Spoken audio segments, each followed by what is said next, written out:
I'm fine, I'm managing, everything's under control. But that sentence, the one you say so smoothly so often that you've stopped hearing yourself say it, that might be the thing wearing you out more than anything else in your life right now. You grew up in a house where calm was currency. Maybe there was a parent whose mood shifted without warning, and you figured out early that your job was to read the room, stay ahead of it, keep things from tipping. Or maybe there wasn't a crisis, just a quiet understanding that certain feelings weren't really welcome. That the home ran better when everyone stayed agreeable and small problems got handled before they landed on someone else. Either way, you learned the same thing. Your safety came from not being a burden, so you became the kind of person who never asks. You spotted a need in a friend, a parent, a partner, and filled it before anyone had to say a word.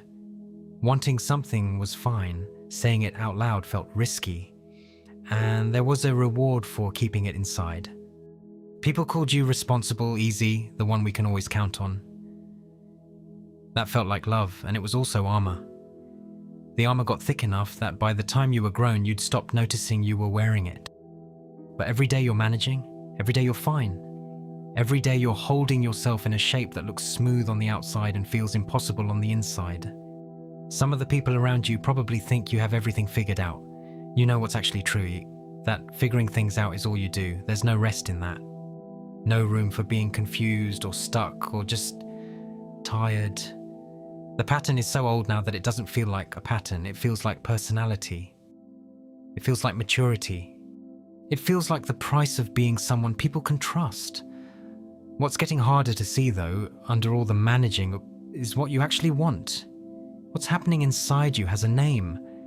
Psychologists call it conditional self-worth, and in plain terms it means this. At some point early on you absorbed a rule. The rule was something like, I am valuable because I'm useful, because I don't cause problems, because I can see what people need before they ask. That rule probably kept you safe. Maybe it meant you got affection or at least avoided anger. The problem with rules like that is they don't expire when the situation that created them is gone. You're not a kid in that house anymore. But your nervous system didn't get the memo, so on the surface you're successful. You meet your deadlines, you show up, you solve things, you've built a life that looks managed. Underneath though, there's a constant scan running. Are people okay with me? Am I doing enough? Is there something I'm missing that I should already be handling? And because you're good at this, the answer is usually yes. There's always something, another message, another way to be better, another person whose needs you could get ahead of.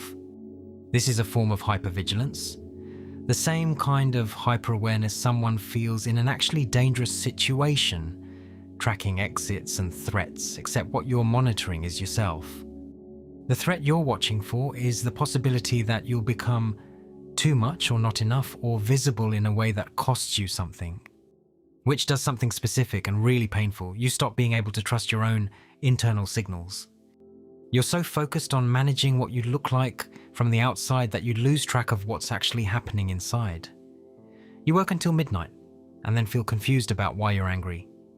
You say yes to something you have no capacity for and then feel resentful at them, at yourself, at the yes.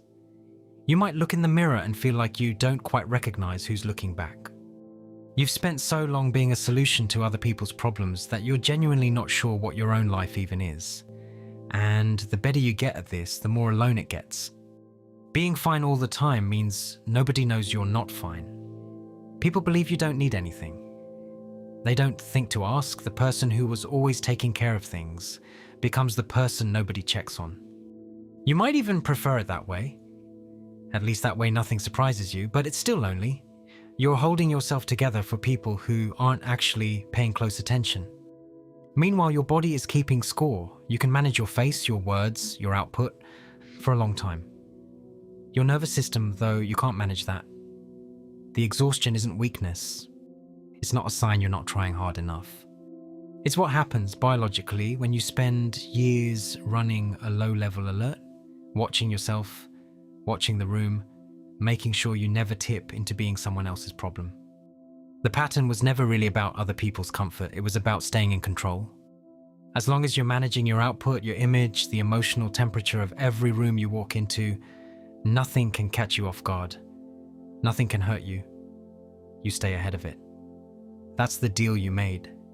And it worked. It probably made you successful in the ways the world rewards. You're trusted, you're capable. People in your life depend on you, and they mean it when they say you're remarkable. But safety and freedom aren't the same thing. The control you've been so carefully keeping up might also be the thing keeping you in place. When you actually see this clearly, something shifts.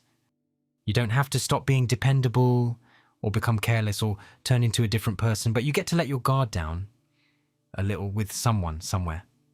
You get to ask for something without instantly explaining why you deserve it. You get to be confused without having an answer ready. You get to say, "I'm tired," and mean it. You get to be a person, not just a function.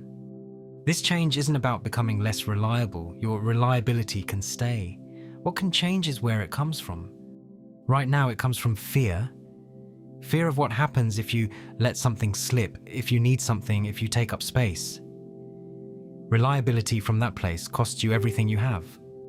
Reliability from genuine choice is different. In one version, you're depleted. In the other, you're actually giving something. Those feel completely different, and the people around you can tell the difference even when they can't name it. So here's something concrete to try. Pick one person or one space, a therapist, a friend, a journal no one else will ever read, and tell the truth about something small. Not the whole story, just one thing you're not actually fine about. One thing that's genuinely hard. One thing you wouldn't normally say because it feels like it might be too much. Then pay attention to what happens.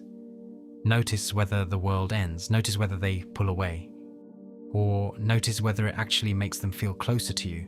Because being real is more trustworthy than being fine. People don't connect with flawlessness. They connect with honesty. They connect with someone willing to be a little messy. The second thing, start noticing the difference between what you want to do and what you feel obligated to do. You don't have to change anything yet, just look. Next time you're about to say yes or about to solve a problem that isn't yours to solve, pause for a second. Ask yourself, am I doing this because I want to or because I'm afraid of what happens if I don't? Am I doing this for them or am I doing this to maintain the version of myself that feels safe?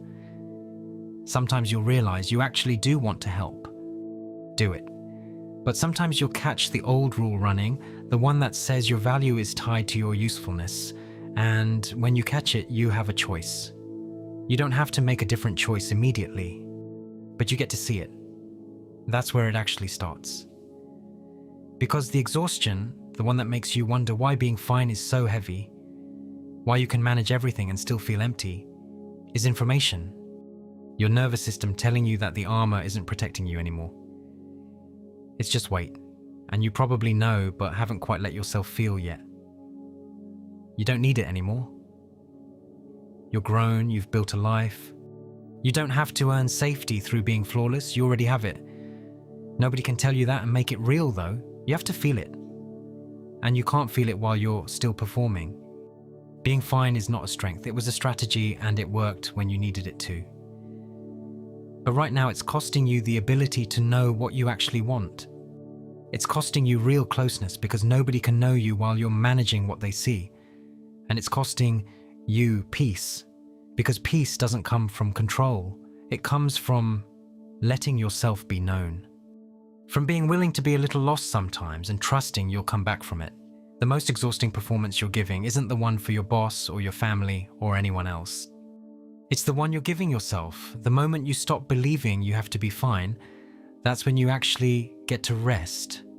Maybe not from doing things, but from the watching, from the constant scanning, from the fear that if you're not holding everything together, it will all come apart.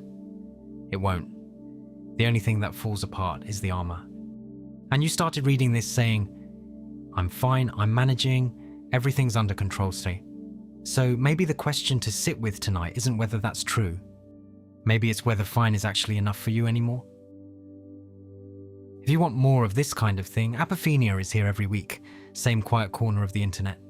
Different pattern to look at. Come back whenever you're ready.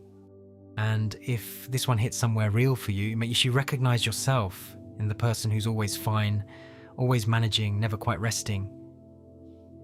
Drop something in the comments, even just, yeah, I read them. And if someone in your life is still performing their way through everything, send this to them. Sometimes the most useful thing you can do for someone like that is let them know someone else sees it too,